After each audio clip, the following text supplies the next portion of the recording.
Thank everybody for joining to a special edition of Steelers Pre-Snap. Luther Dupree. We got Ralph Williams joining the show with us. Thanks for joining us. We got You're Smokin welcome. on the line with us. What's up, Smokin Jim? Hey, what's up, man? All right. Hey, we just want to take a few minutes and talk about just review the game last week. Smokin Jim, you go first. They finally put your boy in. You've been calling for him all year. Just talk about Mason Rudolph and your thoughts about his game, the big 34-11 game. I'm not really overly surprised. You know what I mean? I felt like Mason Rudolph added some value. Because he's 6'5" and he got a big time arm.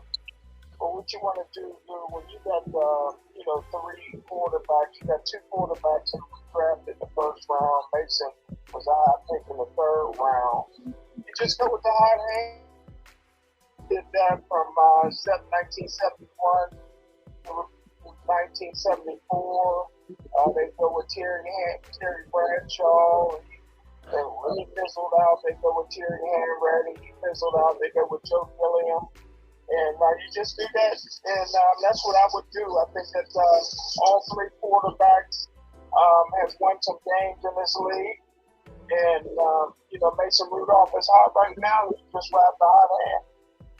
All right, I got you. Ralph, your thoughts on the game? Well, I thought it was, finally a decent game here, and we won a division game. We beat the Bengals twice. It's been a long time since we actually swept the Bengals. I mean, actually beat them twice. I thought it was a good game. I really wish that this team would have played these games like this throughout the season instead of waiting until now to play this game. And I agree with Smokin Jim.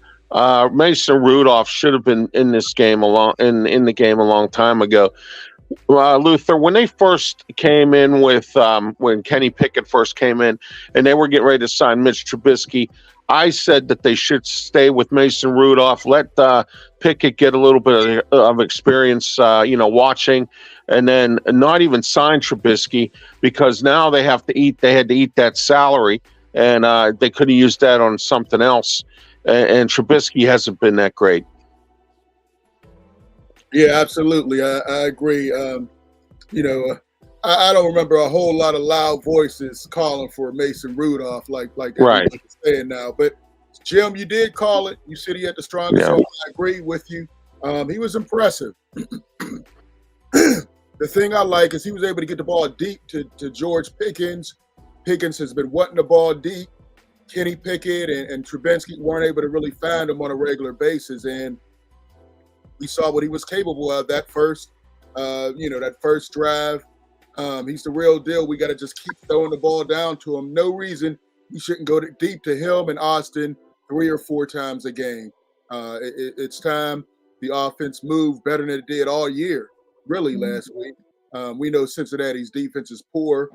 We'll see what happens with Seattle today, but I'm glad Tomlin went with Mason again. Can I finish, Jim? Go ahead, Jim. Oh, I'm sorry. I thought you was done. My fault. I just wanted to make a correction. Calvin Austin shouldn't even be on the team. Let's not force the ball there. Hey, Why shouldn't he be on the team? What does that mean? Why shouldn't he be on the team, Calvin Austin? He's about as good as that guy from New Kensington and Sky Moore. Give them both Allen Robinson too. Get rid of all 3 of them. Come on, Lou. And let's not force the ball to a guy that really has no potential. He's showing me no potential that he can even play in the National Football League, Calvin Austin. Yeah. You're talking about a 5th, 6th, 7th option. So stop it. Yeah, listen, Calvin Austin can play in this league. We just have to have a quarterback that can throw the deep ball. I mean, he's, Mason Rudolph is better. I look for Calvin Austin to get some bigger plays. We haven't had solid play at quarterback, so how can you blame the receiver? George Pickens hasn't had it. He has 56 for 1,000 yards now, but he could be even better than that. they're struggling because the lack of quarterback play, Jim. A receiver can't throw and catch the ball themselves. We can't seem to find an opening. There's openings there on the punt return, Lou. He's not an open field runner. What good is he? Listen, if we got a track meet, he's my guy. On the football field, Lou. No. Well, once again, you're wrong again, Jim. I'm not giving up on him yet. I think there's potential there. Remember, you're also a guy who caught Chase Claypool the best receiver in Steelers history. So, when it comes to wide receivers, I'll take what you say with a grain of salt because you got a lot of bad here. Let's jump to the comments. All right, we got Saint Trunks. What is it? Saint Trunks. Glad it's back. All right. Lee McGinnis. He said Freemason Rudolph. All right, Frank Jackson. Salute, fellas. Salute, Frank. And Lee is back in there again. 1983 Steelers' last victory in sleepless Seattle. All right, hopefully it will be 2023. The last day they'll get their next win. Hey, but let's get to a popular segment. This is where we all take a topic and talk about it. Smokin Jim, let's go with you. What's your 1st and 10, Smokin Jim? Well, my 1st and 10, I thought yesterday that Deion Sanders, coach of Florida State, hey, listen. Oh, stop. I told everybody. Never happens. I told everybody it's a doggone shame. Everybody told me they did deserve to go for a national championship game, but it wasn't one of the best 4 teams. I had no problem with them and Georgia not being part of the top 4 because Georgia got beat on the neutral site late in the season. They don't deserve to play for a national championship. I knew it was going to be a blowout. Luther, I put every dime I had on Georgia at 22 points. I was given 22 points, Lou. So, prime-time Deion Sanders. I thought maybe he was coach of Florida State yesterday. Hey, Jim, first of all, a primetime team will never get beat 63-10 or whatever they got beat with. That wouldn't have happened. And if Deion was there, Florida State would have been in the championship game. There's no way you could tell me that a team coached by Coach Prime undefeated wouldn't be in the playoffs. So, Jim, stop with all your hate about Deion Sanders. That you need to be a politician, Jim. The beginning of the year we went to the record. You said they would lose 2 games. Now you're over here, end of the year, slandering Deion, man. Which one is it, Jim? I love Deion Sanders. Oh, here you go. At the beginning of the year, so did this Beyonce. She got off the bandwagon too. Jim, all right, man. I'm gonna let that go. I don't know if you have something you want to do, but I'm going to go ahead and do my prophetic thought real quick. Listen, man, coaching in the NFL is at an all-time low. I was watching the Dallas-Detroit game last night. Dallas has the lead. What happens? The coach, McCarthy, doesn't run out the clock. The game should have been over. He's passing the ball. They kick a field goal, and then they let Detroit go all the way down. Oh, man. Then it's 21-20. Detroit has a chance to tie the game, but analytics say you go for 2 on the road instead of trying to let it go to overtime. They go for 2.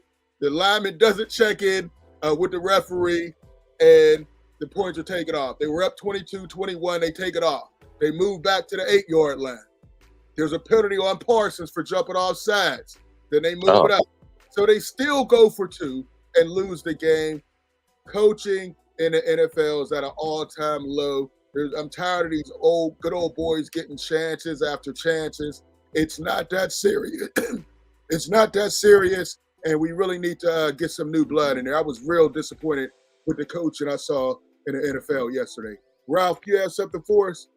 Yeah, speaking of that, I'll add to that, Luther. They call it the No Fun League. I mean, it's no longer fun anymore, and it's all about me, no more team. I mean, when you think about it, you take a look at this whole scenario with the NFL, and college football is a joke too. I mean, it's a free for all in college football. Whatever happened to the athletes staying 4 years? Whatever happened to let's not conduct any kind of business until the bowl season is over? How about that? I mean, you got coaches leaving, you got people transferring. It's a big joke in the NCAA, Luther, and I think that the NCAA needs to get some structure. Just like when you go to school, don't you have a schedule? That's structure. How come we don't have structure in the NCAA football?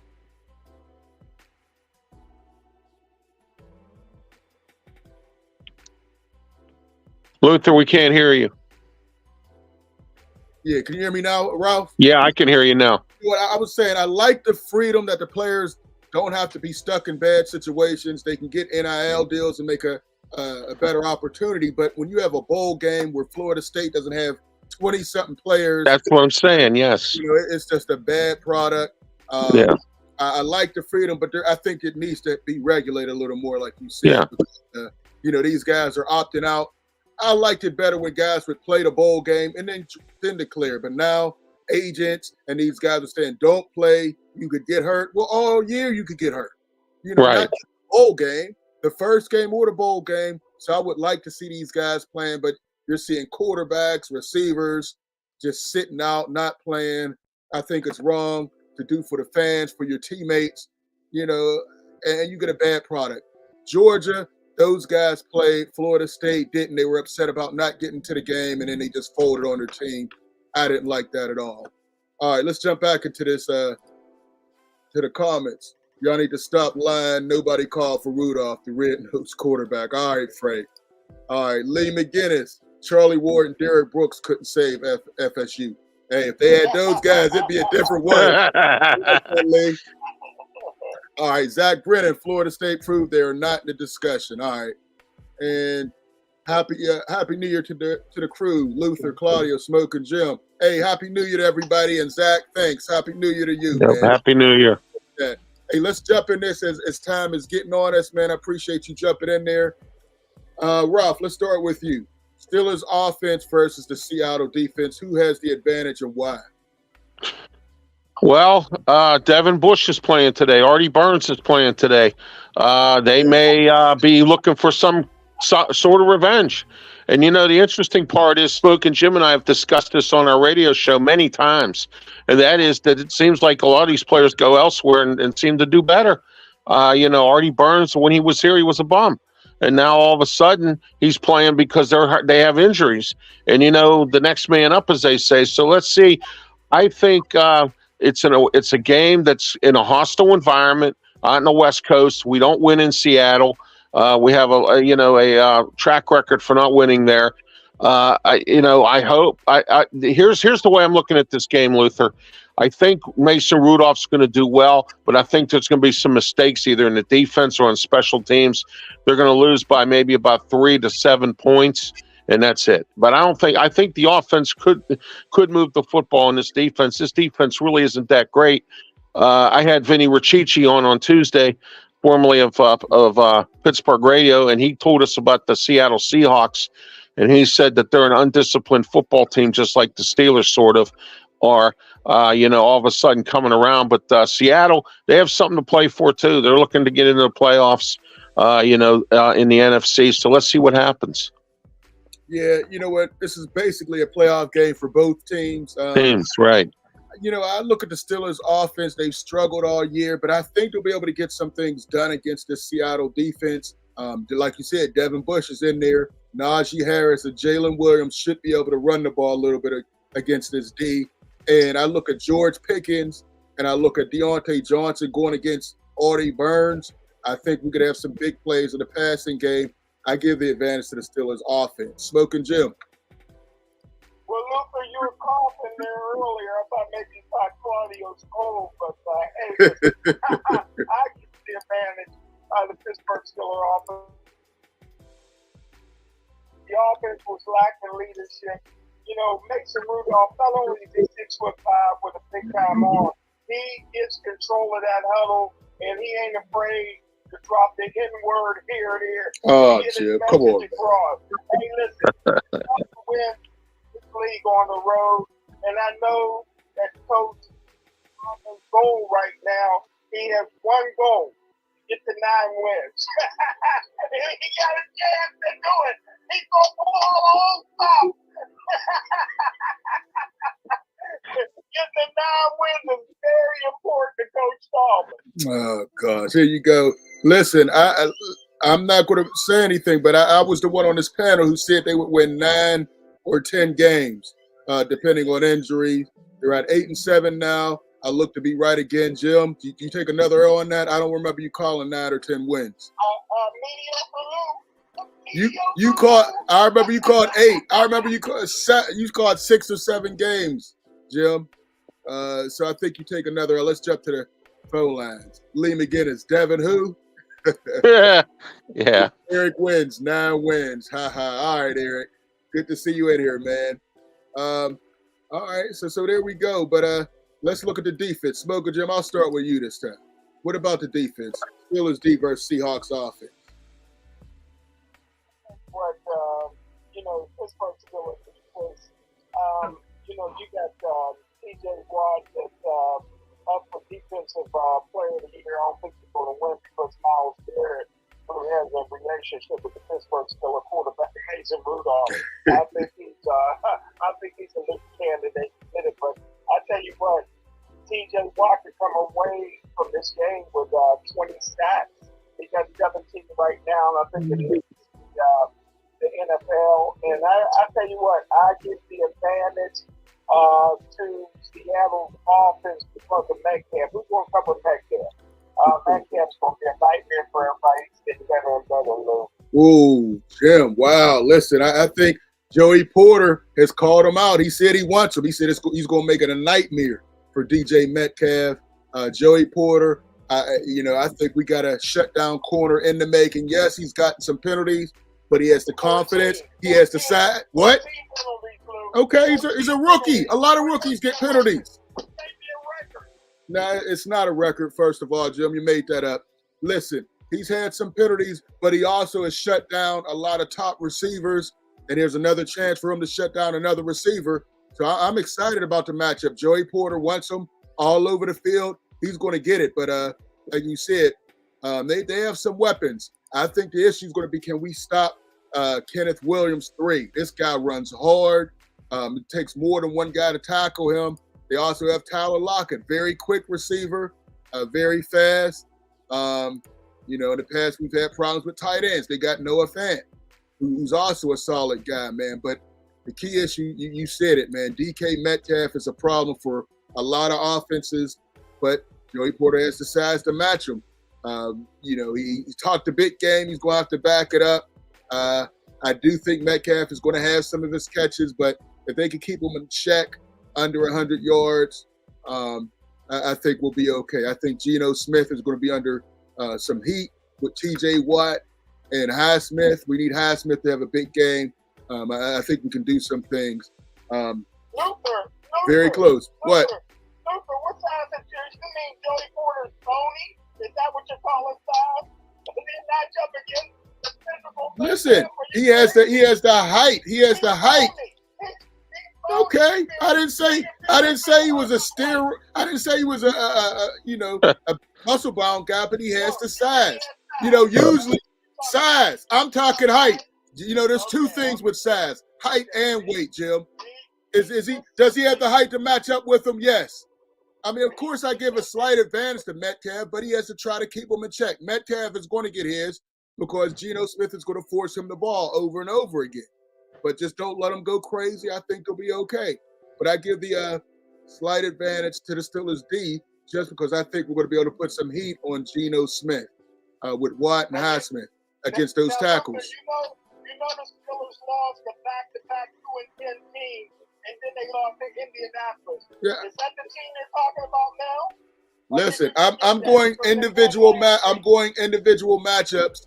I think we're on a high right now after beating Cincinnati. I think the defense is ready to rock and rumble. And I think Seattle has shown some flaws over the last couple games. Geno's not all the way healthy. So I think we'll be able to rattle him a little bit. We have a winning record against Geno Smith. Given he was at the Jets during those times, but I think we could put some pressure on him, cause him to maybe throw a pick or two. That's what I feel. That's why I give them an advantage. Ralph? I agree with you, Luther. Steelers defense has to be aggressive. They cannot drop back in the zone every play and let the middle stay open for passes. They have to shut the running game down. They have to make sure that they, Joey Porter Jr. needs to be that stop or that aggressive corner, and they also need to, blitz a little more. They need to quit this, silly stuff of dropping back in the zone and letting them have the plays across the middle. That's what's killing this defense right now, and it's been killing them for years.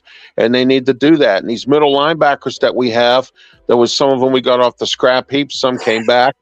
They need to contribute as well, and in order for the defense to work.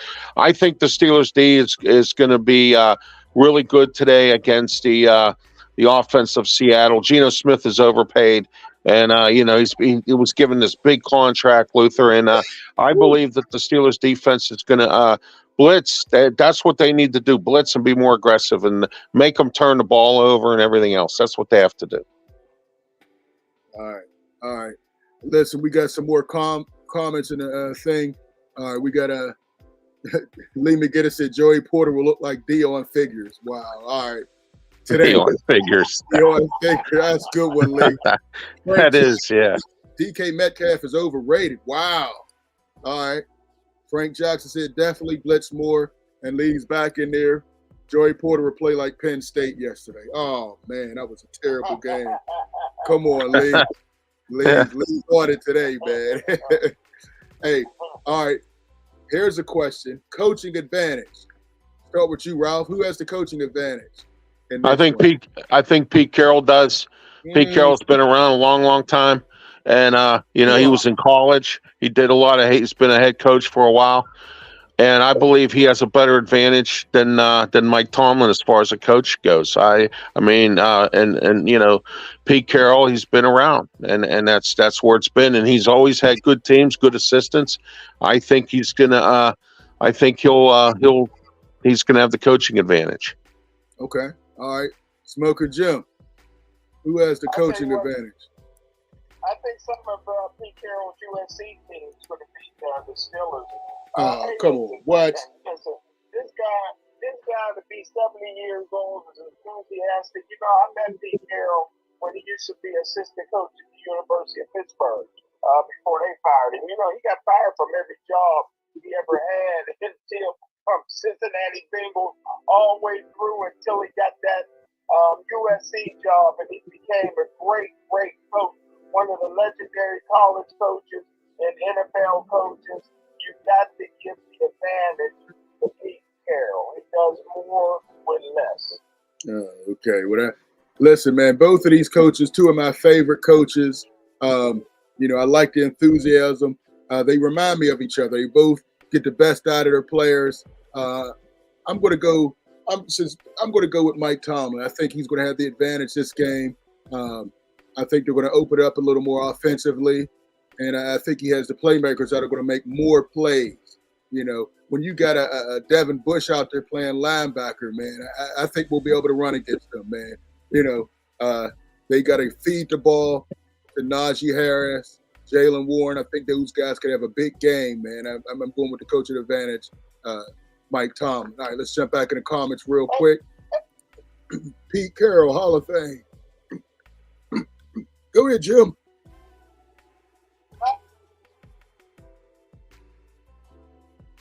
2 weeks ago, time for Mike Tomlin to leave. Maybe go someplace else. Maybe trade for Mike Tomlin. Now he's better than Pete Carroll to coach. I'm talking about today's game. Game. I never said that. I said sometimes after a certain time. No, that's you. That's you. If anybody's seen this one, they've seen you do all over the place like a politician. Can't ever catch you anywhere. 1 minute Dion's the greatest. The next minute it looked like he was coaching Florida State. We don't know where you're at. I think you say so many wild things, you're going to be right one time because you said everything. Listen, guys. Oh, man. Hey, watch yourself, man. This weather change has got me. I think my voice is gone. But game prediction. Smokin Jim, let you go first this time. has the advantage? Who's going to win this game and why? Well, I am pulling for Coach Tomlin this weekend. You know, his son finished his career on a winning note with 0 careers.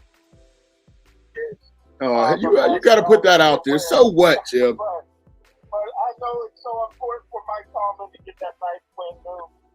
So I'm pulling for it, but it's almost impossible to beat Seattle and Seattle. The 12th man is for real. So I'm going to go with a no-scoring game. Seattle 38, Pittsburgh Steelers 28. Okay. All right. Ralph, what do you have for your game prediction? I think it's going to be a dogfight, Luther. I think it's going to be Seattle 20, Steelers 17. Okay. All right, let's jump to the phone lines real quick. Joey Porter couldn't watch Steve Largent. Oh, Steve Largent's Hall of Famer. Come on. That's it. You know, it's solid according to Jason Thomas. Okay, cool. Listen, man, I think it's going to be a very close, competitive game. I'm going to go 23-20 Steelers. I think they pull out the victory in a close one to get that 9th win.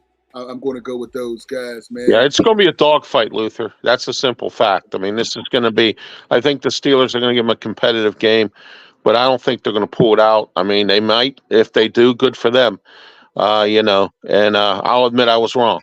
So – All right. Oh, we got somebody else in the comments. Daddy Kingslayer, Seattle's win, blowout. Okay. And we got Frank Jackson, 21-20, Steelers. Oh, okay. So is Seattle going to go for 2 if they have a chance to tie it up? Like Detroit did. I like that, Frank Jackson.